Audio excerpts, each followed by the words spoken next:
Isang mapagpalang araw po sa ating lahat. Ako po si Charles at welcome po sa aking daily devotion. Sa araw na ito, ating itutuloy ang series na 7 Secrets to have a Joyful Life. So, positivity, cultivate a healthy mind. So, bumuo or mag-ukit, something ganon, or mag-build tayo ng malusog na kaisipan. So, sa ating pag-aaralan ngayon, ang Philippians chapter 4, verse 8, ang sabi rito, "Finally, brothers and sisters, whatever is true, whatever is noble, whatever is right, whatever is pure, whatever is lovely, whatever is admirable, if anything is excellent or praiseworthy, think about such things." So, sa Tagalog, sabi, kahuli-hulihan mga kapatid, anumang bagay na totoo, anumang bagay na kagalang-galang, anumang bagay na matuwid, anumang bagay na malinis, anumang bagay na kaibig-ibig, anumang bagay na kapuri-puri, kung mayroong anumang kagalingan, at kung may anumang nararapat papurihan, ay isipin ninyo ang mga bagay na ito. So, yun no, sinasabi ito kung ano daw yung mga bagay na totoo, kagalang-galang, matuwid, malinis, kaibig-ibig, kapuri-puri, kagalingan, or gayon, sinasabi daw ay yun daw ang isipin natin, yung mga ganung bagay daw ang isipin natin. So sa unang teaching ang sabi dito, a healthy mind rejoices all the time. So ang isang malusog na pag-iisip ay laging masaya. Siyempre nga naman kapag yung isip mo ay puro kabutihan, yung isip mo ay puro pagtulong, ganon, pagmamahal, syempre nga naman tunay kang magiging masaya. 'Di ba? Walang tao na nanglalamang sa kapwa. Walang tao na gustong na nananamantala ng iba, or walang tao na nag-iisip ng mali, na totoong masaya siya doon sa ginagawa niya. 'Di ba? Hindi ka naman talaga kasi magiging masaya kung yung pag-iisip mo madumi. 'Di ba? Kung paano ka mag-isip ay makasalanan, 'di ba? Hindi ka talaga totoong magiging masaya.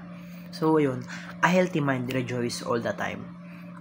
Ang mabuting kaisipan or mabuting mindset, ang mabuting utak, mind ay masaya palagi at all time, sabi. So sa ikalawang teaching ang sabi, a healthy mind experience God peace.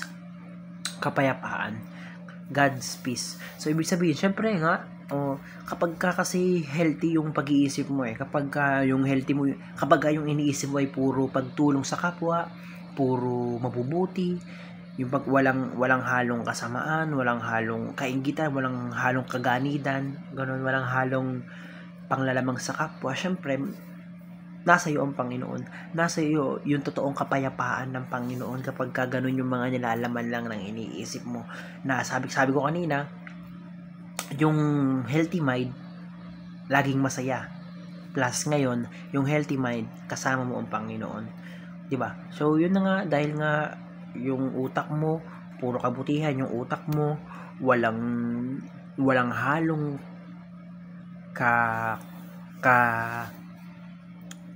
kasamaan, ganun, syempre nasa iyo ang Panginoon, kasama mo ang Panginoon. So sa ikalawang teaching, ikatlo, sabi, a healthy mind focuses on the positive.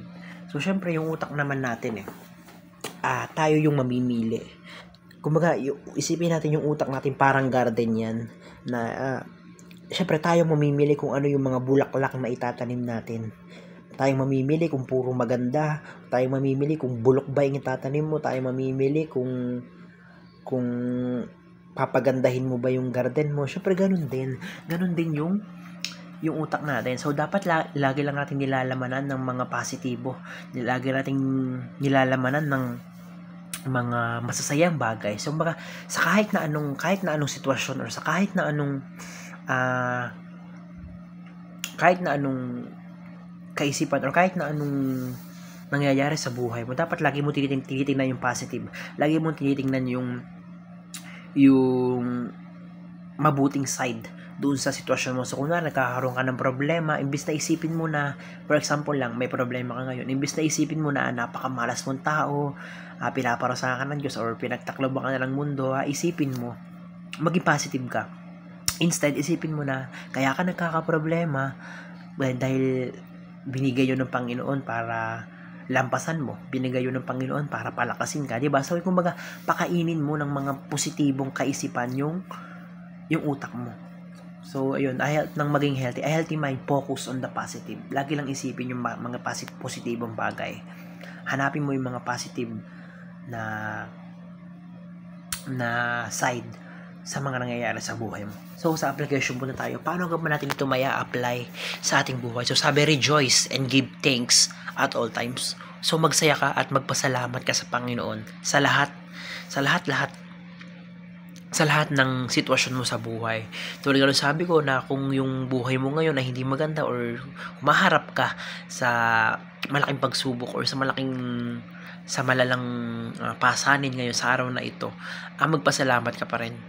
Magpasalamat ka dahil binigyan ka ng ganon, dahil yun yung paraan ng Panginoon para palakasin ka. Yun yung paraan ng Panginoon para turuan ka ng lesson bilang tao or para mas maging mabuting tao ka. So, rejoice and give thanks all the time. Magpasalamat ka kahit maganda o masama yung nangyayari sa buhay mo. Kasi kaya yan na andyan, may dahilan yan. And yung dahilan na yun is mabuti. Mabuti yung dahilan ng Panginoon. Kaya niya inilagay dyan. So, sa ikalawang application, sabi, seek God's peace and surrender all worries. So, yung mga, kung anong pagdududa, kung anong mga pag-overthink, kung anong mga kaisipan mo sa buhay, kung ano man yung mga gumugulo sa utak mo, isurrender mo sa Panginoon. Magkakaroon ka talaga ng peace of mind. Talagang bubuti yung kaisipan mo na, Lord, sinusuko ko sa iyo lahat ng problema ko. Lord, lahat ng dinadanas ko, lahat ng iniisip ko, alam ko na may solusyon ka. Alam ko na tutulungan mo ko. Isuko mo. Nang sa ganun, mahanap natin yung kapayapaan ng Panginoon. Mahanap mo yung payapang kaisipan kasama ang Panginoon. Dahil yun lang naman talaga dapat lang talaga isuko mo yung mga gumugulo dyan sa utak mo Kapag ka natutunan mo isuko yun, kapag ka sinuko mo yung lahat sa Panginoon, mararanasan mo ang peace, mararanasan mo ang kapayapaan. Dahil syempre nga naman, kailan ba naman tayo binigo ng Panginoon, diba? Sa Panginoon is may kapayapaan. Kaya ang gawin mo lang, isuko mo lahat sa Panginoon.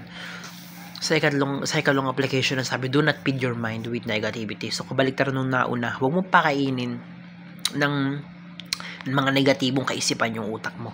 Huwag mong pakainin ng kung anong kasamaan, mga pagnanasa, mga ganun yung utak mo, na sinasabi ko nga kanina na yung utak natin is parang garden. So, syempre, alangan naman, wag mong tataniman yan ng mga bulok na bagay. Wag mong tataniman ng mga bulok na halaman. Tayo ang magpapakain sa utak natin na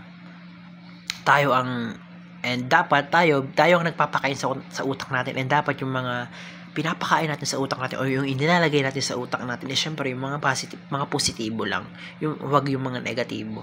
So ayun lamang, napakarami kong natutunan sa araw na ito. Glory to God.